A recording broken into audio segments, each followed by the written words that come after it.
Welcome to Mental Healthy, the podcast where we share stories of the professionals and experts worldwide working in the mental health field. Here's your host, Dr. Kenyon Knapp. Well, welcome everyone to the Mental Healthy Podcast. I'm glad to have you with us here today. I've got some great friends here today, and I'm familiar with them because I work with them, but you listeners may not. So let me let them introduce themselves. Dr. Hinckley, do you want to begin and introduce yourself? Sure. And it's a pleasure to be here. So thank you for having us today. Actually, I am currently a core faculty member in the clinical mental health counseling program at Liberty University. And actually, I realized just probably 2 weeks ago, that this is actually my 40th year here at Liberty University. So I started way back when we began the distance learning program. So I've been around for a while.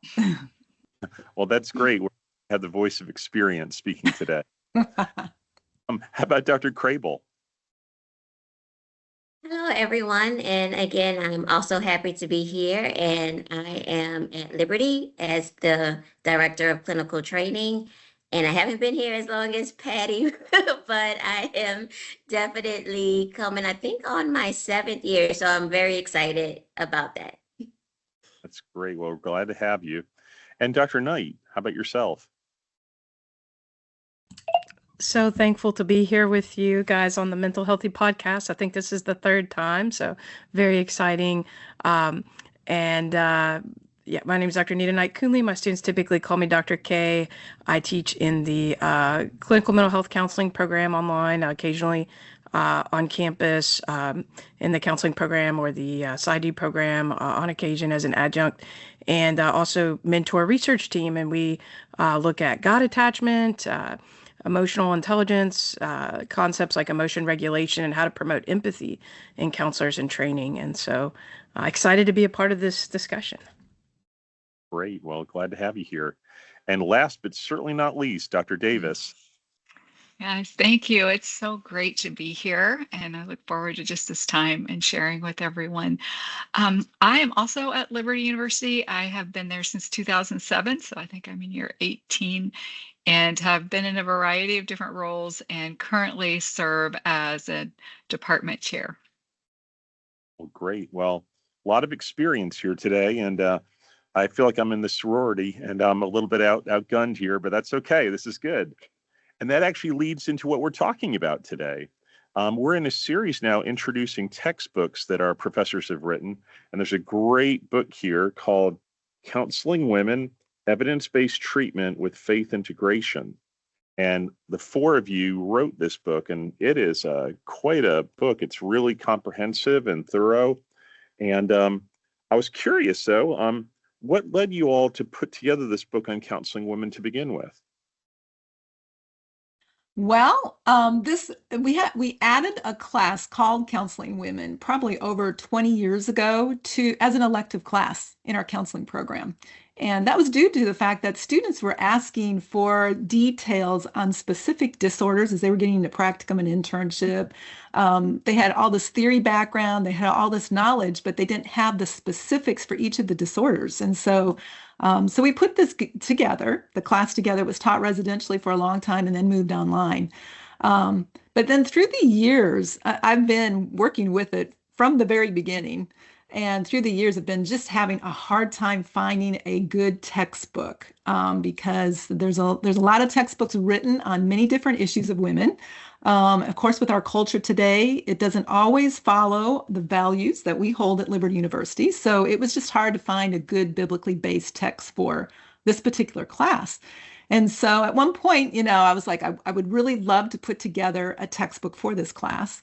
And actually, that's when Dr. Knapp actually joined us as dean, and he was encouraging faculty members, hey, we need to get out there, we need to write more textbooks. And so Dr. Coonley had already written, I think, 1 or 2 at that time, and she came to me and said, hey, why don't we put together a counseling women's textbook?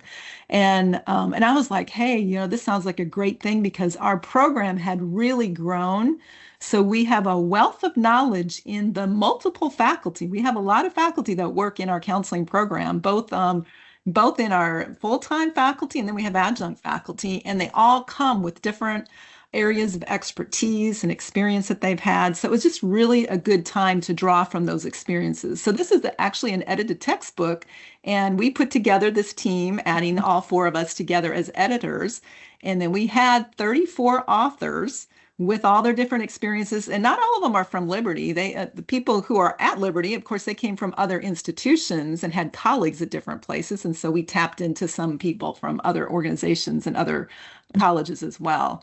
But the 34 authors wrote 23 chapters, and as you saw, the textbook is 300 or 816 pages long, so it's very thick. We have a lot of information in there. Yeah, it really is very comprehensive. I mean, it's impressive all that you put together.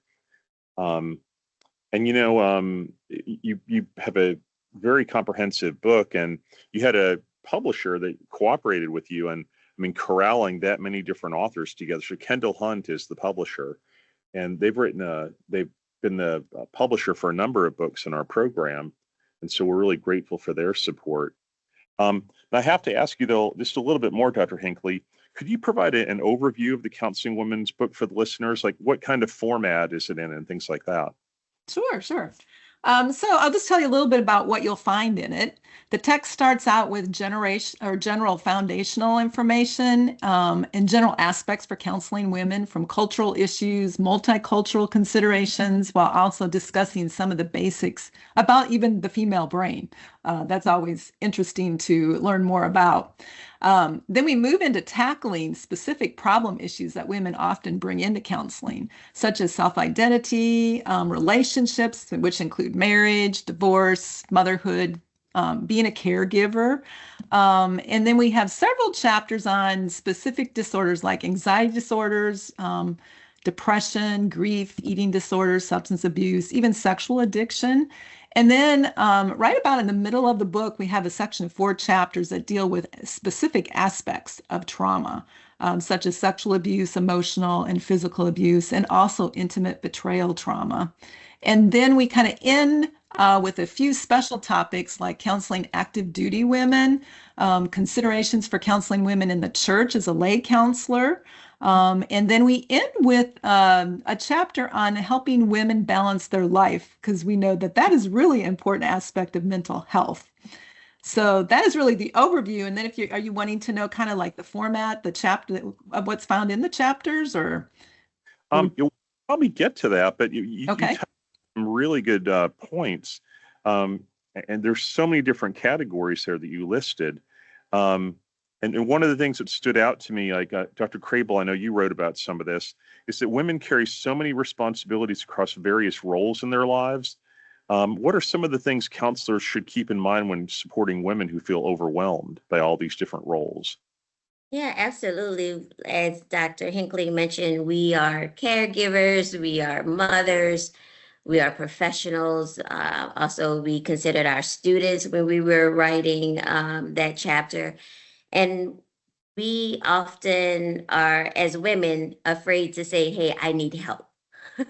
I'm carrying too much. And so it's important for counselors to create a space where women can come in and say, hey, I'm tired.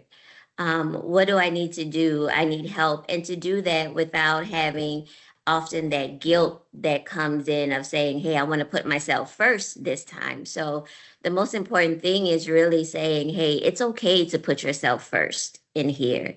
And that's really where the healing begins, and that therapeutic process of building the rapport of just being accepting of it's okay and saying, hey, be vulnerable in here with us. Yeah, you're reminding me of the story of when the crowds were pressing after Jesus, and that said he often withdrew to lonely places and would pray, because he was fully God and fully man. But when he was fully man, he needed a break sometimes, Yes. just to get away a little bit and have this chill a little bit. So, but you covered so many topics in this book. It's like a smorgasbord in front of me here. I'm looking at these different parts of the book. Let me ask you, Dr. Davis. I know in chapter 19, there's a section about sexual abuse. What are some of the important aspects when working with women that have been sexually abused? Yeah, no, thank you for asking that. I think there's so many foundational pieces with this, but I think if I'm going to look at that, I'm going to say we have an opportunity as counselors to be a conduit of hope and help restore dignity just through our presence and our willingness to sit with these women and their stories and their healing journey, which at times takes a long time. Everyone moves at a different pace. And so being patient in that, many of the people who will come into your office, they've held that abuse in secret. They have an intense amount of shame, a lot of questions, even about themselves. And so just recognizing even that courage that it takes for them to make an initial contact with a counselor, to actually come in, to sit down, even in that uncertainty sometimes of, I know I'm here and I know I need to be here, but I'm not sure what I'm going to say. And there, it takes a while to get to that space in there. So I tend to call it a sacred space, that we sit in there, and we need to remember that that is a sacred space, because it may be that first time it's ever been verbalized out loud. And so we want to honor those women. They're created in the image of God, and we want them to process their pain and realize ultimately that abuse is part of their history, but it doesn't dictate their future. That there is healing, and God can bring healing, and they don't have to live with that identity. It's part of history, but it's not who they are as a person. I think I could add in there as a counselor as well, we have to recognize for ourselves the nature of the impact of the work that this work has on us. Secondary trauma is real when we sit in this, and there may be personal trauma histories that have to be addressed before we really can sit in that space in a healthy way. And so counselors need to be intentional in their own processing, in their self-care, and self-care can be used loosely, but in these cases, it has to be very, very intentional. Yeah, absolutely. Yeah, like I said a second ago, there's like a smorgasbord of topics here, and Dr. Knight, or Kay as you're known, I know in chapter 4 you wrote about how mental health in the female brain, that chapter, it talks about there's a specific non-pharmaceutical activity that's discussed that's been shown in research to serve an antidepressant function. That was unusual in the book. Could you tell us a little bit about that? Oh, you're muted. Sorry Let- about that. let- Can we let me- start again? Yeah, we'll start over again. I'll just read the question. It'll be good. All right, 3, 2, 1. Well, Dr. K, as you're known, or Dr. Knight, I know you wrote about in chapter 4 that about mental health in the female brain. It says that a specific non-pharmaceutical activity is discussed that has been shown in research to serve an antidepressant function. Could you tell us a little bit about that? Yes, and this non-pharmaceutical activity, it's really interesting because when you look at scans, you see that there's a part of the brain called the hippocampus, and it actually shrinks with depression. But with this particular activity, it expands. So it literally leads to change, visible change in the brain, and it is ballroom dance.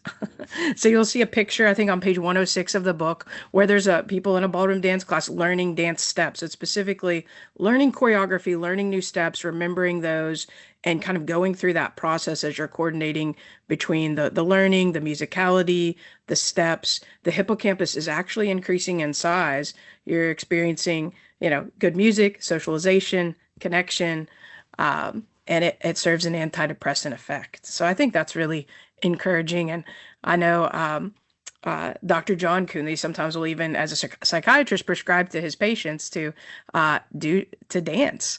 And sometimes it can be tough. It requires that behavioral activation when someone doesn't necessarily feel like dancing. But you don't even, there's places to start, right? There's like wiggling in your seat. Like, you can start with small movements and work your way up. Absolutely. That's neat. Well, I know, Dr. Hinckley, you co-wrote a chapter on anxiety.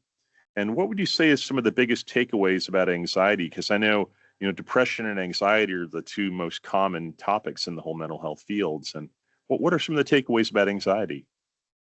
Yeah, I think, like you said, it's like one of the most, what do you want to say? It's known to be the most common form of mental disorder in Western societies, and women are twice as likely as men to be diagnosed with an anxiety disorder in their lifetime. And so, but I think the takeaway that I just probably wanted to share today is really the mind-body connection with anxiety, because I think that's what's confusing to a lot of women who come in for counseling is that, biological reactions and disorders can cause the anxiety, but also anxiety can do the opposite and affect the biological or even the nervous system in an individual, and it can throw it off. And so it's important for counselors to do an appropriate assessment to really get at the root of what is going on. And we have a section in this particular chapter, chapter 13 of anxiety, where we talk about the neuroscience of anxiety. And I just think that's important for the counselors to know, because we have the amygdala, which and the cortex, both parts of the brain, and they both can drive anxiety in different ways. And the amygdala is the part of the brain that sends the messages directly to the systematic or nervous system to react instantly when there's danger. And I think we all kind of understand that, but that danger can actually come about in a memory as well. And that's where a lot of times people don't understand what's happening, because what happens is the amygdala gets triggered and then it floods through the body and it causes a panic attack and all these different reactions. And a lot of times women will run to the emergency room. They think there's something going wrong with their body and they get really anxious. And then they go there and they're like, there's nothing wrong with you. You need to calm yourself down. And so they start feeling like they're losing their minds because it doesn't make sense. And they realize in their mind they can't control it because it gets triggered and then it's immediate. And so I think it's really important. A lot of times it's helpful to educate clients about that, to let them know what's happening, and then to help them to work on, whether it's cognitive. The cortex part of the brain is more of the cognitive part, but it also can affect the amygdala. And so based on what they're thinking, it can drive also a panic attack or something to happen, and have anxiety that way. And so it's just important that counselors understand that, and that general, that we educate our clients to understand what's going on in their body, because then sometimes that in itself can calm them down so that then they can focus more on what they can do to help themselves to work through it. Well, that's good information. I know I'm constantly learning. Like I always hear people like you talk about, well, this part of the brain and that part of the brain, and I'm like, oh, okay, well, I had a hard time keeping up on it all, but that's really informative. Another neat population you all wrote about in the book was about military women. And Dr. Crable, I know you wrote about how women face some unique challenges when it comes to mental health. What are one thing counselors can keep in mind when supporting the military women population? Yeah, thank you. I do want to point out that this was probably one of my favorite chapters, because I am a spouse of a retired military active duty member, and I was also able to write this with another colleague of mine who she's also retired military. And we brought up this theme about silence, and silence is often equated as strength in this population. And so what we wanted to really focus on that theme of silence, and how can a counselor create a space, and I'm going to go use that term that Dr. Davis used, that sacred space of having someone come in and be vulnerable, but also see vulnerability as also being respected, and ensuring that, hey, when you come in here, you don't have to have that armor of that uniform. You can take that off and be yourself and discuss it. And I think it's important for counselors to also be aware of military jargon and that language. So doing some research prior to, because no one wants to come in and have to explain, hey, this is what this means. This is what the acronym is, right? And so that's all a part of building that therapeutic alliance with the client, so they can come in and just be themselves without that uniform, or having to identify with their rank, or being afraid that someone is going to judge them of being vulnerable. Yeah, that makes a lot of sense, Dr. Crable. You also make me think of, I've not served in the military myself, but I come from a military family.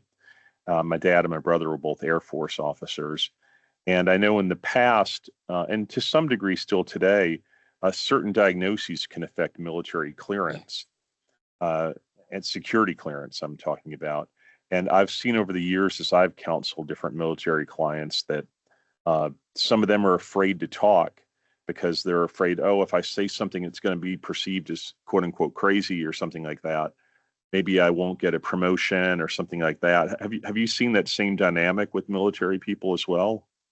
Yes, I have. And one of the things as a counselor, and I've worked with a lot of military women and colleagues who also serve those women as well, is that being mindful of how much we do write in our clinical notes. So oftentimes women and men also, they don't want to get services on base, so they will go off base to a non-military provider so that way they can feel safe to talk about those things because it is prevalent. They are being judged. And we know as professionals that they can have these concerns, these issues, but still be competent in their job, still be competent in serving.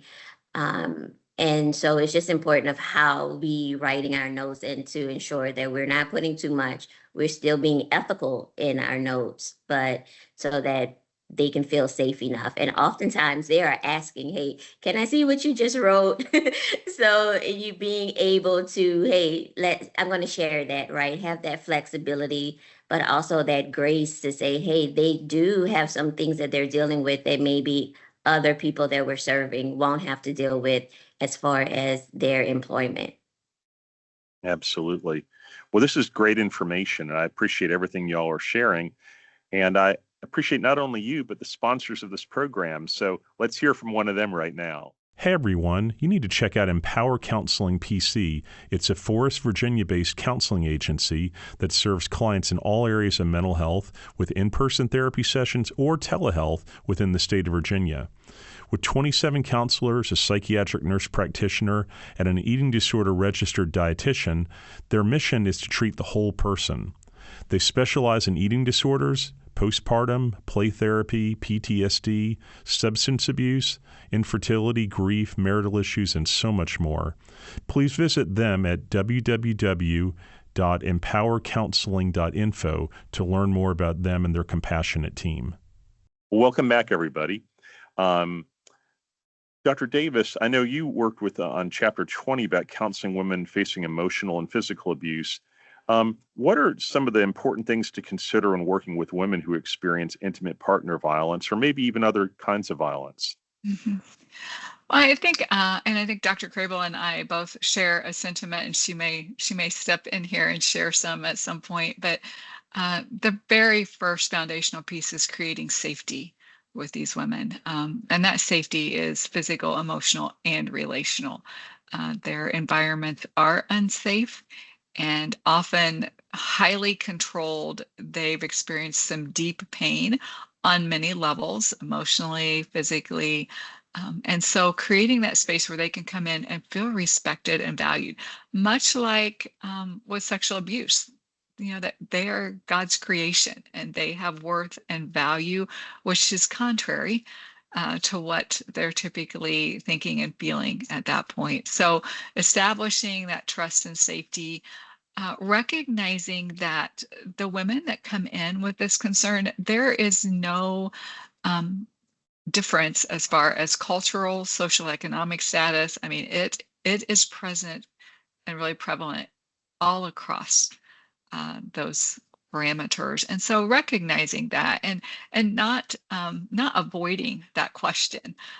Even in an initial assessment, we ask the question. If we don't ask, we don't know. Oftentimes, they're not necessarily going to come forward and share that. And so, asking questions.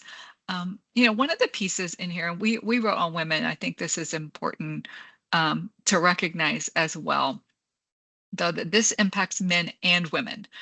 And so where we're talking here primarily, and we did in our writing more about the fact of women being the victims, we also did place a little caveat in there that this also impacts men.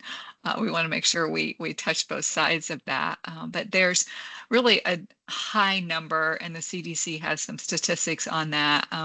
Recent ones, over 61 million women and 53 million men have experienced some psychological aggression by an intimate partner in their lifetime. And so those are significant numbers when we look around and think about the people around us. Most likely we're crossing paths with someone in that experience. One thing of note that happened with COVID-19, and so what I think we're trying to figure out is did this really increase, which I think it did in that space with the lockdowns and people being in tighter spaces, but there were also some things that surfaced. Traumatic brain injury, that research, all the brain, the neuropsych piece, that really increased because there were more reports being made around the world. Reports increased during the lockdowns.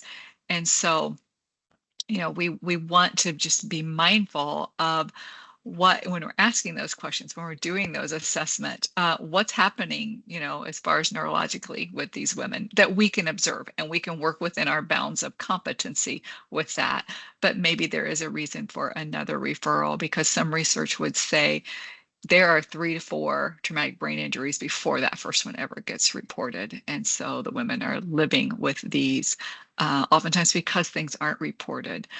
We also want to be aware that there are different types of intimate partner violence. We often will think about the physical, the hitting, the emotional, but there's verbal, psychological, there's economic abuse that can occur, and well as spiritual abuse. And all of those factor in. And as we work with people, helping them understand the cycle that happens, oftentimes if we're talking with a client that comes in with this history and they're starting to explain what happens, they are walking through the cycle of abuse without knowing it's the cycle of abuse.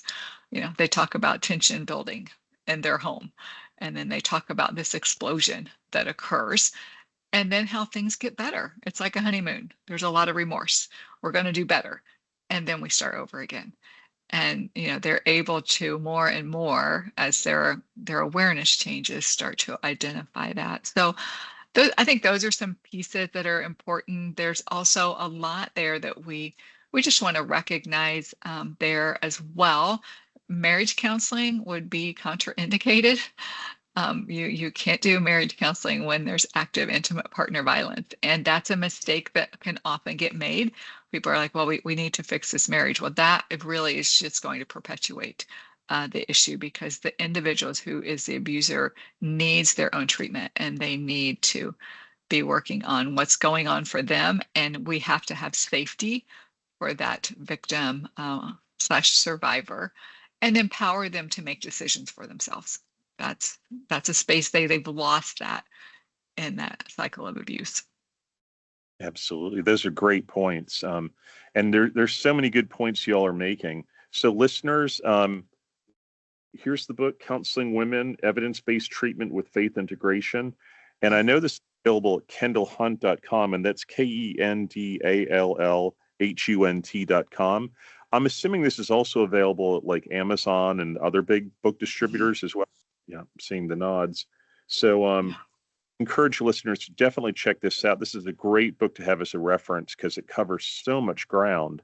I just love to have a book like this and be able to, turn to it when I need it in my private practice. But let me move on to one other thing. I know, Dr. Knight, you've written a number of books about other topics such as attachment. And let me ask you about that. In discussing attachment in the female brain, you mentioned that some mothers experience a pleasure response in the brain when they hear their babies cry. That sounded like it should not be the case, but why is that? Tell us about that. Yeah, that's a great point. It was really surprising when I first learned that. And I thought, oh, why would they be experiencing pleasure while their children are crying? Yeah. And, you mentioned the other books on attachment. One of them is the 4 relationship styles. And I think it's important to understand that there's 4 different attachment styles. that are most prominently discussed. And the one attachment style, the one thing that set the secure attachment style apart from the other three, in hearing their babies cry on these MRIs, and we call this the networkers attachment style, the secure style, and that is the style that moves towards connection, moves towards sharing feelings, sharing emotion, is comfortable with the range of emotion, highly values relationships. And these networkers or mothers with a secure autonomous style, that when they looked at it further, it really made sense because they were thinking about and anticipating being able to comfort their child. And so it was that anticipation of the comfort and the bonding that was leading to the pleasure response, where others with some of the different relationship styles, like the anxious style or the avoidant, there was more of a stress response where you see that bottom up processing in the brain where there's a greater cortisol response. There's more stress because of the concern and the stress of how to comfort the baby. Will the baby be able to be comforted, and feeling overwhelmed by that task?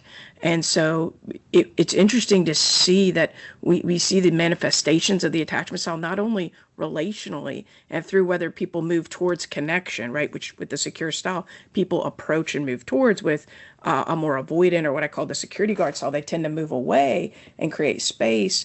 And with the anxious, what I call the investigator style, they tend to put a lot more energy into the attachment so they can get a little bit tangled up. But it's interesting to see that not only does that manifest in the directionality of connection, but also in the brain on these MRI scans.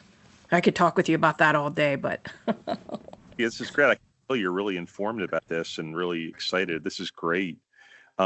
It's funny. I've got 4 kids myself, and I'm like trying to relate to what you're saying too. And it's funny, at different points in their lives, their crying means different things. Like I remember when each one was born and the doctor held them up and slapped their bottom, to make them cry. When you hear that cry, I'm like, yay, oh, they're breathing good, and you get all happy that the kid is crying and breathing well.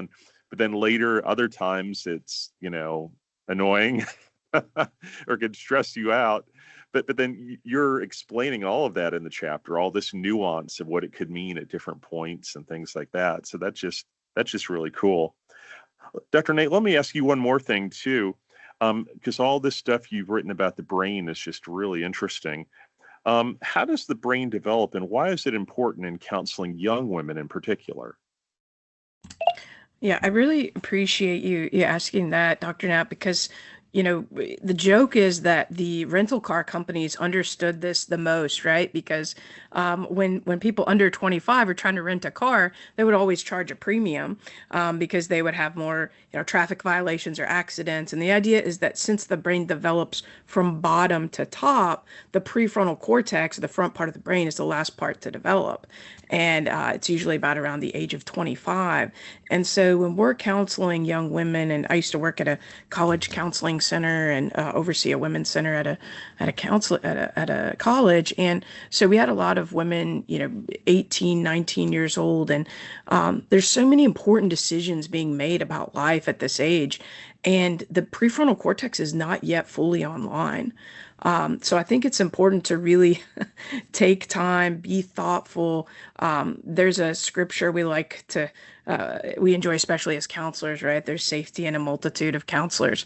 But I really think that's important for people to consult, keep in mind those that care about them, to really take to heart feedback that they might get, especially when a young person is growing and developing and having to make important life decisions before the brain is really fully developed and the prefrontal cortex is fully online.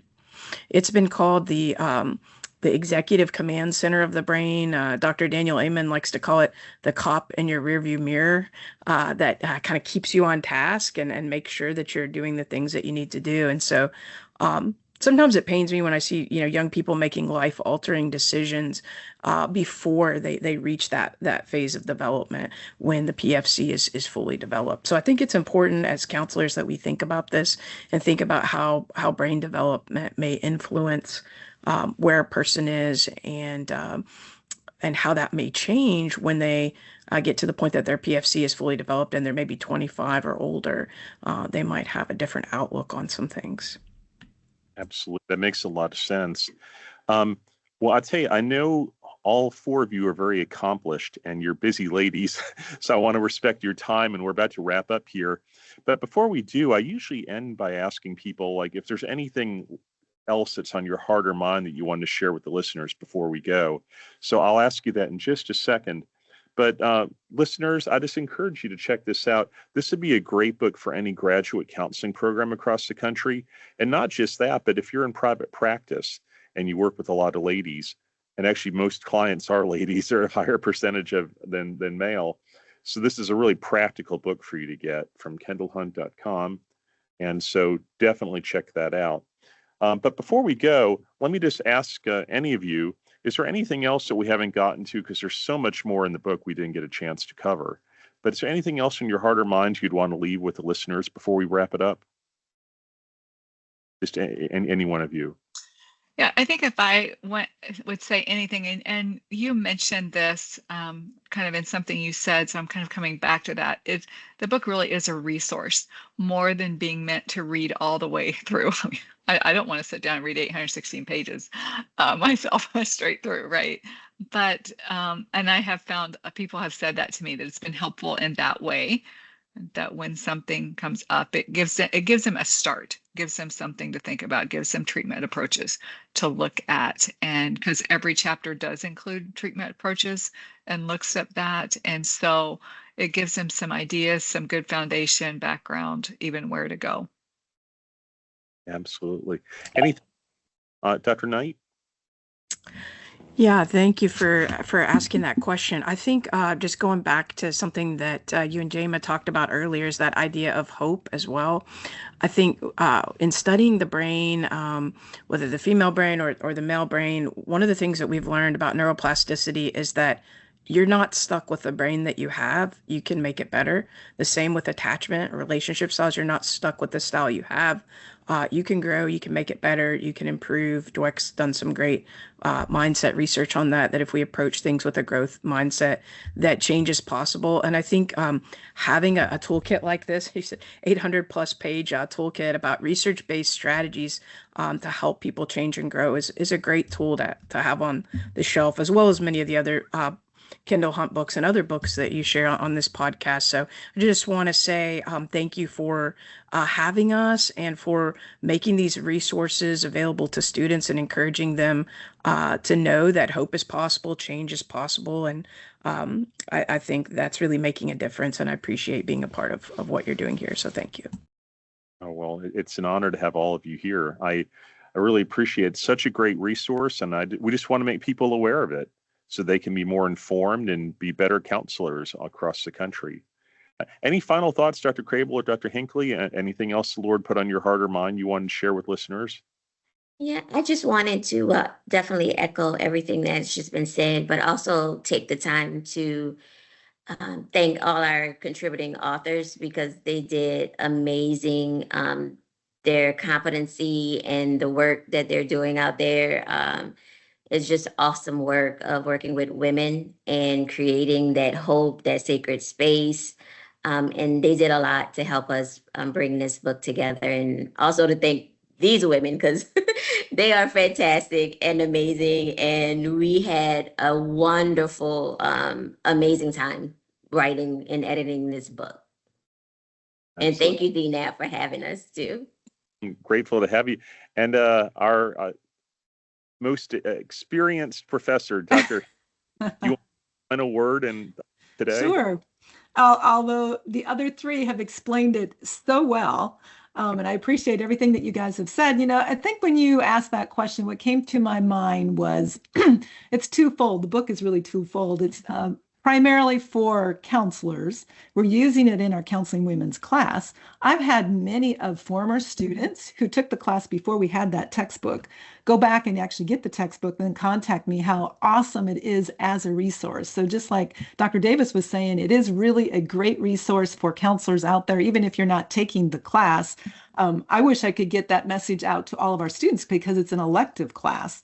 And I think it could be so helpful in practicum and internship if students had that as a resource because of the fact that, we give the overview of basically statistics and some of the root causes for the problems, but then really a big section on evidence-based treatment. So it saves them a lot of time of having to go out and research for themselves to treat a particular disorder.